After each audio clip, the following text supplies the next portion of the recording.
Good morning. How are you? So, the last 2 or 3 days, a lot has been on my mind about what I posted earlier today on transformational relationships. And if you just look above, you'll see the post. So, I got a couple of DMs and I wanted to clarify what I was talking about with regards to transformational relationships. So here's the thing. Transformational leadership is a concept that's very much out there right now. So when you talk about leadership, you have leadership theory comes from this background of military leadership and political leadership and who are the best politicians. How did Winston Churchill lead England out of World War II, and military strategy. That's where a lot of studying around leadership has come up. But these days, because of the disbursement of power, leadership has become a corporate thing. And as we're looking at social justice initiatives on the entire planet, leadership has become something powerful. And there's been development in leadership. So we've gone from military type leadership to charismatic leadership to servant leadership to these days the thing is transformational leadership. What I personally love about transformational leadership is that there's no locus of power in any one person. So let's talk about power. The Three Faces of Power is a book by Kenneth Bowling, who was a British economist. And he talks about power over, right? So power over is there are three types of power. Power over, number one, you're zooming down the street, the police stop you, they give you a ticket, they can only give you but so much of a ticket, they may arrest you if based on their perspective, blah, blah, blah. That's power over. We live in a society that says we're subject to your rules of power. And that power, because of how our politics is organized, that power is centralized and, there are checks and balances in place. Power in is that capacity you have within yourself to be 50 years old and go to college, to overcome hardship, to have your house burned down to the ground or be completely flooded with water and you recoup your life back. And now you live in a beautiful home. That's power in, right? And then power with is when you have enough power in and you connect with another human being and you share power back and forth, volleying back and forth. That's power with. That's shared power. So when you look at what's going on in the United States right now, we're dealing with power over, which is what's going on with number 45 in the White House. And a lot of white supremacists think their supremacist ways are power over. And people are asking for where you're not allowing me to have power in, and then you're not giving me shared power. Okay?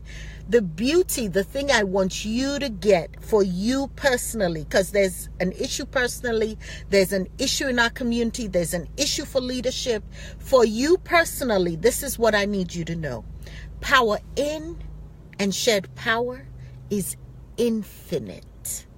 It's infinite. When you think about shared power, I want you to think about Facebook. And this is what social media has done. Social media has distributed power more evenly, so there's more opportunities for shared power. So here's Mark Zuckerberg creates this Facebook thing. It starts at Harvard. It's one small thing like this, but as he opens it up to power with his power with, people find ways to communicate and connect with power in, and now there are more opportunities for power with. That is what is happening in our society. If you don't get on board and begin to look at power over, power in, power with for your own self, you are going to keep bumping against this very limited, patriarchal, Western concept of power, which is limited to power over. You see, I grew up in Nigeria. Nigeria was colonized up until 5 years before I was born in 1960. That was power over. Power over says, oh, you're a country over there. Let me come over here. I will discover you. I will find you. I will name you. I will tell you how to run yourself. And then you will be legitimate because I have exerted power over you. The entire world has been based on power over. And the world is shaking at its roots right now, asking for shared power.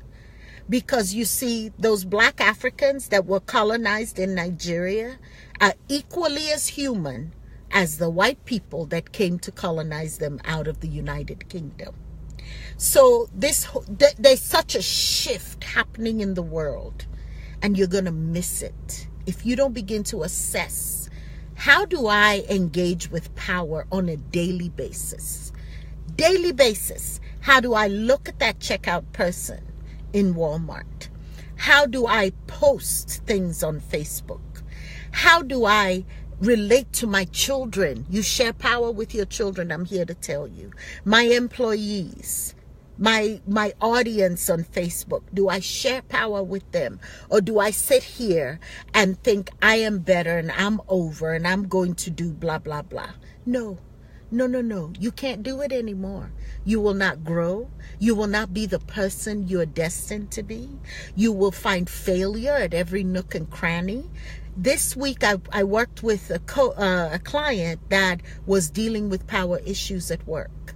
And I had to encourage this person to begin to think about transformational leadership and how his leadership could be empowering to others and not him. He had never thought about it. He had never thought about it. He had never questioned his concept of power. He had never, he was trained in certain things, but when it came time to apply it, he had a hard time. And that's why I wrote about transformational relationships. Yes, we're talking about leadership, but before you get to leadership, we have to talk about your personhood. So you as a person, why is transformational engagement important to you?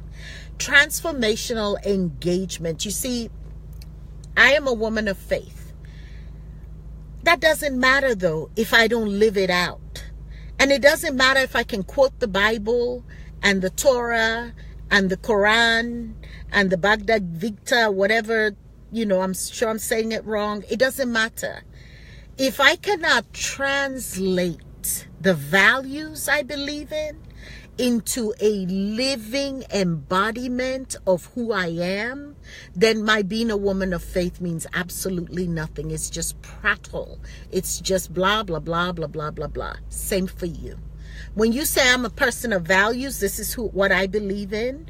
If you do not translate that into actual engagement, you are not living your full and best life. You're not being effective in what it is that you came to this planet to do.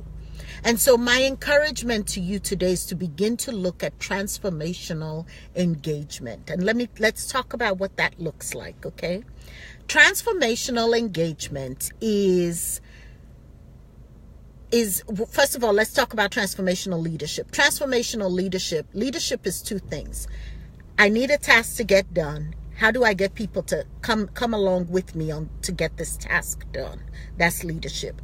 Transformational leadership focuses on empowering those people that are coming with you on the journey to make decisions, to do great things, to get a hold of that vision and run alongside you, maybe even exceed you, go off on this tangent, whatever.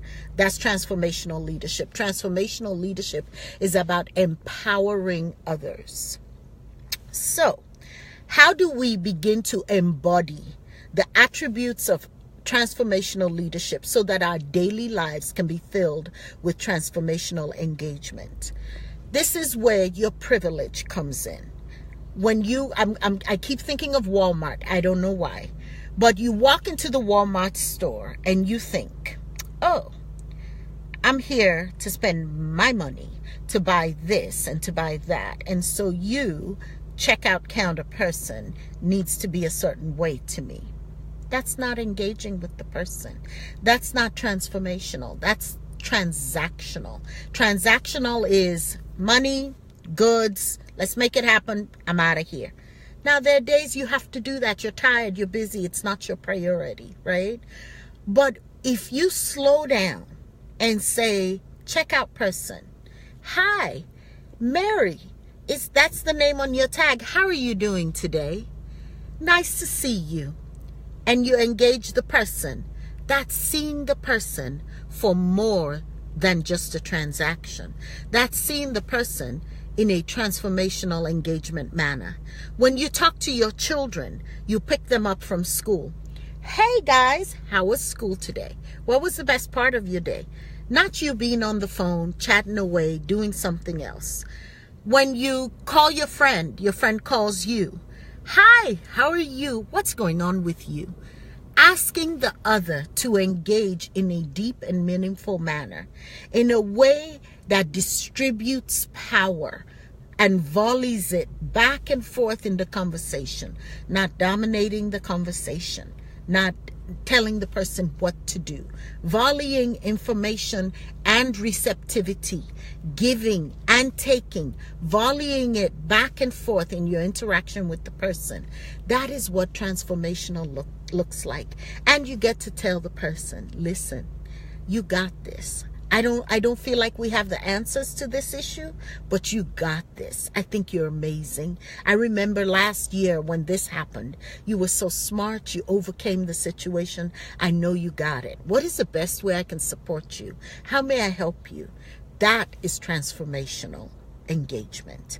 And so my invitation to you is throughout the week, I want you to engage in a transformational manner.